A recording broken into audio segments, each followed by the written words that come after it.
Kalau ku ada saat ini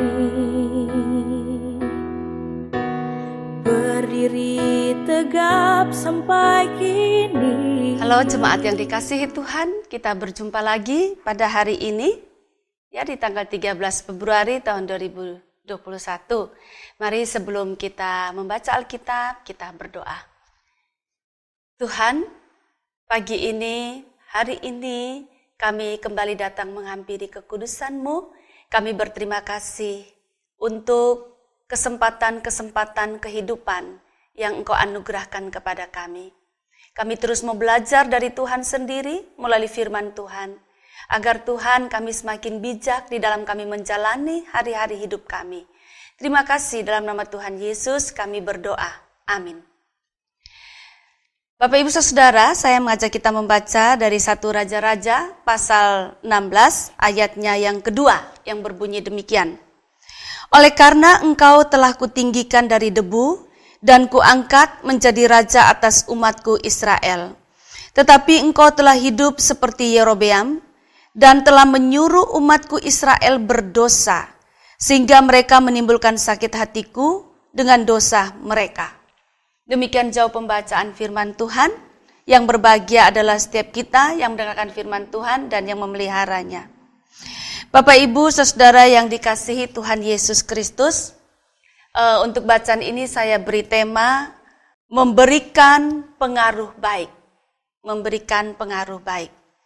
Bapak Ibu Saudara, mungkin ada di antara Bapak Ibu yang sama seperti saya menyukai kisah Mahabharata. Nah, di dalam salah satu penggalan kisah Mahabharata, yaitu ketika anak-anak dari Pandawa ini mengikuti suatu pertarungan dan mereka menang. Dan hadiah yang mereka dapatkan itu adalah seorang perempuan yang cantik sekali bernama Drupadi yang pada akhirnya akan menjadi istri dari Pandawa. Nah, ketika mereka menang, mereka pulang dan melaporkan kepada ibu mereka namanya Dewi Kunti, ya, Ibu Kunti gitu. Ketika mereka menceritakan ini, Dewi Kunti sedang membelakangi mereka. Lalu mengatakan begini, apapun yang kamu dapatkan harus kamu bagi berlima. Nah, Pandawa itu kan 5, ya. Jadi ada 5 anak-anak dari Pandu. Sedangkan yang memenangi pertarungan itu cuma 1 orang dari salah satu anak mereka begitu. Tapi ketika anak yang bertarung ini menang, si ibu berpesan bahwa hadiah yang dia dapatkan harus dia bagi berlima kepada saudara-saudaranya. Bagaimana bisa Bapak Ibu Saudara, satu perempuan ya, untuk dibagi berlima. Nah, inilah yang dikatakan bahwa seorang yang sangat berkuasa, yang berpengaruh, itu kalau berbicara itu mikir dulu baru berbicara. Nah, ini karena si ibu ini tidak melihat dulu kado apa yang didapatkan oleh anaknya, lalu kemudian dia sudah memutuskan bahwa kado itu harus bagi berlima, padahal kado itu hanya dapat 1, dan 1 itu adalah seorang perempuan. Nah, Bapak Ibu, saya juga senang sekali dengan bukunya Bapak Pramudia Anantatur. Nah, saya membaca di bukunya yang berjudul Bumi Manusia, itu bercerita tentang kisah tentang perjuangan terhadap ketidakadilan. Nah, yang mengangkat salah satu tokohnya itu adalah Nyai Ontosoro.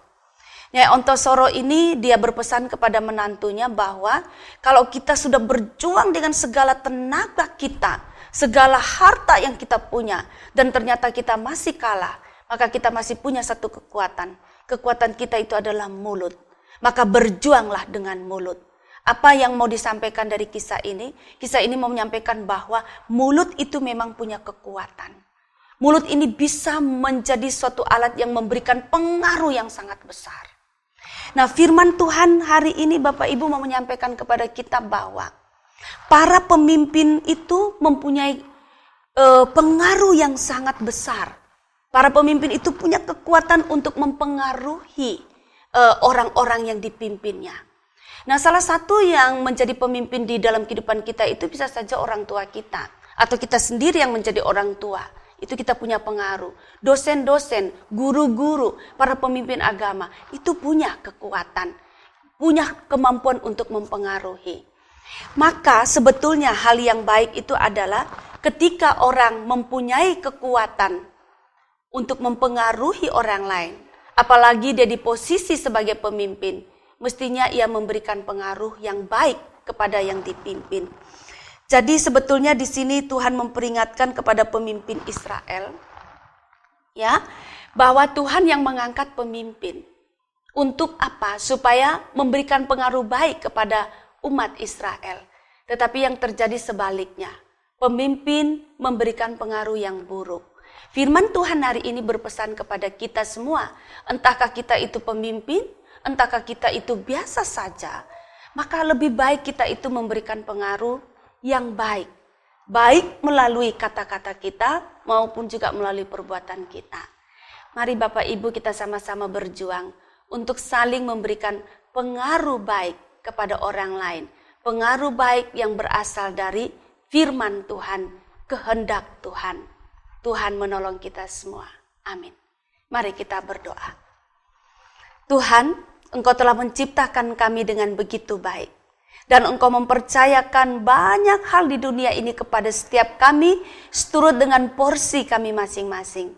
Bantulah kami, agar melalui kata-kata kami dan perbuatan kami bisa memberikan pengaruh-pengaruh yang baik kepada sesama kami. Dan yang menjadi ukuran kami adalah kehendak Tuhan. Terima kasih, dalam nama Tuhan Yesus kami berdoa. Amin. Inilah hidupku Tuhan, ku serahkan hanya untuk-Mu, menjadi teladan bagi setiap orang. Pakailah hidupku Tuhan, walau ku masih remaja, menjadi teladan